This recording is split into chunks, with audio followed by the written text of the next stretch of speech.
नमस्कार, आप देख रहे हैं DW समाचार। जहानाबाद में जनगणना 2027 की तैयारी शुरू। जिला पदाधिकारी अलंकृता पांडे ने प्रशिक्षण कार्यक्रम का किया शुभारंभ। जहानाबाद भारत की जनगणना 2027 को सफलतापूर्वक संपन्न कराने के उद्देश्य को समाहरणालय परिसर में जिला स्तरीय प्रशिक्षण कार्यक्रम का शुभारंभ किया गया। कार्यक्रम का उद्घाटन जिला पदाधिकारी अलंकृता पांडे ने दीप प्रज्वलित कर किया।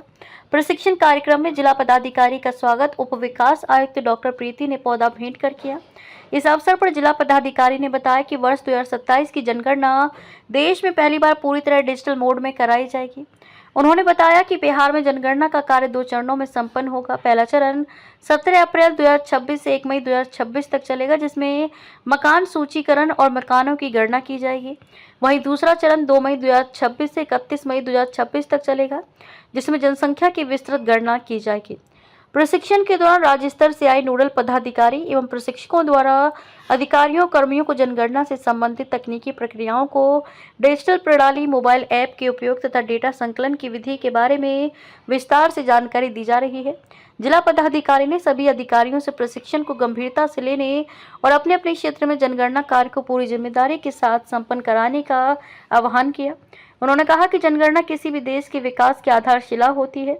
इसके आंकड़ों के आधार पर ही सरकार विभिन्न कल्याणकारी योजनाओं, संसाधनों के वितरण और विकास कार्यकर्ताओं की रूपरेखा तैयार करती है। प्रशिक्षकों ने बताया कि जनगणना के दौरान एकत्र किए जाने वाले सभी आंकड़ों की गोपनीयता और प्राइवेसी का विशेष ध्यान रखा जाएगा। बिना अनुमति के किसी भी बाहरी व्यक्ति को जनगणना कार्यालय में प्रवेश की अनुमति नहीं होगी, अन्यथा उसके खिलाफ कार्रवाई की जाएगी। बताया गया कि जनगणना का डेटा मोबाइल ऐप और केंद्रीय पोर्टल के माध्यम से संग्रहित और मॉनिटर किया जाएगा, जिससे डेटा संग्रहण की प्रक्रिया अधिक पारदर्शी और प्रभावी हो सकेगी। जिला स्तर पर प्रशिक्षण कार्यक्रम 2 चरणों में आयोजित किया जा रहा है। पहला सत्र 12 मार्च से 14 मार्च 2026 तक, दूसरा सत्र 15 मार्च से 17 मार्च 2026 तक चलेगा, जिसमें विभिन्न विभागों के पदाधिकारियों और कर्मियों को प्रशिक्षण दिया जा रहा है। इस मौके पर उप विकास आयुक्त डॉक्टर प्रीति, अपर समाहर्ता राजस्व अनिल कुमार सिन्हा, अपर समाहर्ता सह जिला लोक शिकायत निवारण पदाधिकारी राजीव कुमार, अपर समाहर्ता विशेष कार्यक्रम तेज नारायण राय, अपर समाहर्ता विभागीय जांच विनय कुमार सिंह, अपर पुलिस अधीक्षक Manoj Kumar Pandey, civil surgeon doctor Harish Chandra Chaudhary, अनुमंडल पदाधिकारी राजीव कुमार सिन्हा, सहायक निदेशक जिला सामाजिक सुरक्षा कोषांग पूनम कुमारी, भूमि सुधार उप समाहर्ता अमू अमला, वरीय उप समाहर्ता सह जिला जनसंपर्क पदाधिकारी निपुण कुमारी, वरीय उप समाहर्ता होमा इरफान नेहा सहित सभी कार्यपालक पदाधिकारी, नगर परिषद एवं नगर पंचायत के अधिकारी तथा अन्य पदाधिकारी और अभियंता उपस्थित रहे। जैसा कि हम लोग जानते हैं कि देश में जनगणना 2027 का जो कार्यक्रम है वो स्टार्ट कर दिया गया है। राज्य स्तर का प्रशिक्षण ऑलरेडी दिया जा चुका है और आज हम लोगों ने जिला स्तरीय प्रशिक्षण जो है वो स्टार्ट किया है और ये अलग अलग फेजेज़ में होता रहेगा। इस बार की जनगणना 2011 के बाद अभी हो रही है, चूँकि 16 साल का समय व्यतीत हो गया है और प्लस ये फर्स्ट जनगणना है देश में जो कि ऑनलाइन मोड में, डिजिटल मोड में हो रही है।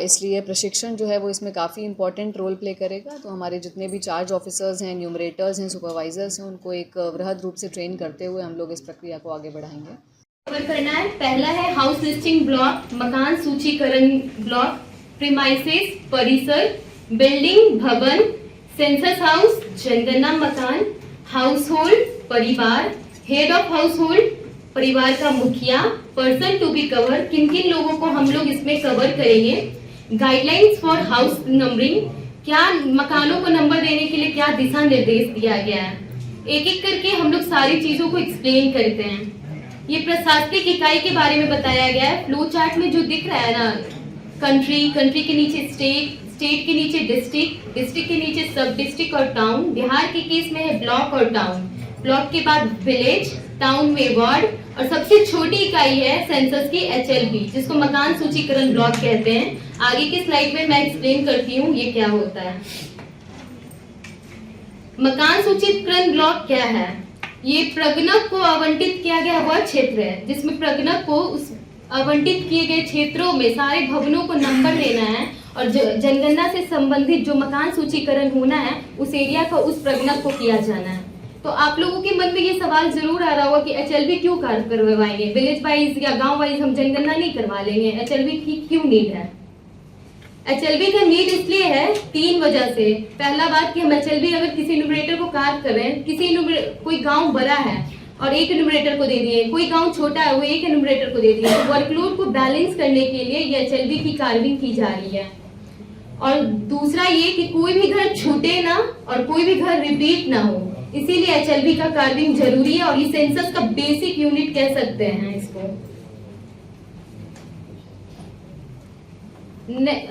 और कुछ मैं पॉइंट्स बता देती हूँ क्योंकि ये बहुत इंपॉर्टेंट है। HLB का कुछ क्राइटेरिया है, 700 to 800 पॉपुलेशन होना चाहिए। जो भी कार्य करेंगे चार्ज ऑफिसर, बाउंड्री बनाना है, इस पर डिजिटली मैप पे बाउंड्री बनाना है, तो चार्ज ऑफिसर्स की ड्यूटी होगी कि जो भी वो बाउंड्री बना रहे हैं HLB की, उसमें 700 to 800 पॉपुलेशन की हो, नहीं तो 150 से लेके 180 का घर हो, हाउस होल्ड हो।